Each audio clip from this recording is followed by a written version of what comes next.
रायपुर से खबर मिल रही है जहां पर आकाश शर्मा का नामांकन रद्द हो सकता है। रायपुर से ये खबर आपको बता रहे हैं। रायपुर दक्षिण में चुनावी दंगल चल रहा है। दक्षिण से कांग्रेस प्रत्याशी आकाश शर्मा और उनका नामांकन रद्द हो सकता है। 2 जगहों से वोटर होने की आपत्ति लगाई गई है। आकाश शर्मा का नामांकन रद्द हो सकता है और भाजपा ने यह आपत्ति लगाई है। रायपुर से ये खबर बता रहे हैं जहां पर छत्तीसगढ़ में एकमात्र रायपुर दक्षिण सीट पर उपचुनाव हो रहे हैं। कांग्रेस ने अपना प्रत्याशी आकाश शर्मा को बनाया है और इसी पर आज दोपहर 3 बजे तक फैसला भी आ जाएगा। बड़ी खबर आपको बता रहे हैं, आकाश शर्मा जो कि कांग्रेस के अधिकृत प्रत्याशी हैं, उनका नामांकन रद्द हो सकता है। दक्षिण से कांग्रेस ने इन्हें अपना प्रत्याशी बनाया है। 2 जगहों से वोटर होने की आपत्ति बीजेपी यानी भारतीय जनता पार्टी ने लगाई है और इस पर 3 बजे तक फैसला आ सकता है। और इस खबर पर और भी अधिक जानकारी लेते हैं। सहयोगी नितिन मिश्रा हमारे साथ जुड़ गए हैं। नितिन, खबर आ रही है कि आकाश शर्मा का नामांकन रद्द हो सकता है। हालांकि 3 बजे तक का इंतजार रहेगा क्योंकि 3 बजे फैसला आने वाला है, लेकिन उससे पहले क्या कुछ जानकारी है आपके पास? विस्तार से बताएं नितिन।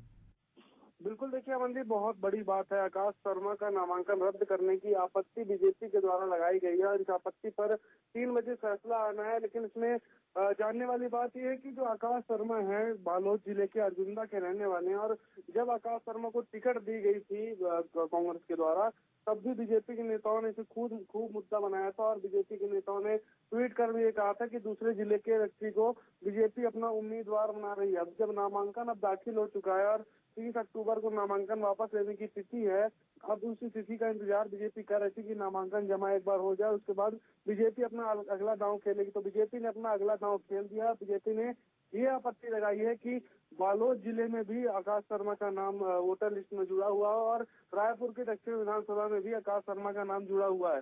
तो इसको अब आपत्ति को जो है दाखिल कर दिया गया। अब इस आपत्ति पर सुनवाई होगी 3 बजे और इसके बाद वो फैसला आएगा कि आकाश शर्मा चुनाव लड़ेंगे कि नहीं लड़ेंगे। उनका नामांकन जो है अवैध करार देने की मांग जो है भाजपा के द्वारा की जा रही है। आपको बता दूं कि आकाश शर्मा जो है बालोद के निवासी हैं और बालोद की मतदाता सूची में भी उनका नाम होने की बात अभी कही जा रही है। आपको बता दूं कि 30 अक्टूबर को नामांकन वापस लेना है और 25 अक्टूबर नामांकन दाखिल करने की आखिरी तिथि थी। अब नामांकन जमा हो गए थे अब, लेकिन अब आपत्ति बीजेपी ने लगा दी। अब देखना ये होता है कि किस तरह का फैसला जो है सामने आता है कि आकाश शर्मा चुनाव लड़ेंगे या फिर ये नामांकन उनका रद्द हो जाता है और जो पूरा चुनाव है अब एक तरफा हो जाएगा। देखने वाली बात होगी मनदीप जी।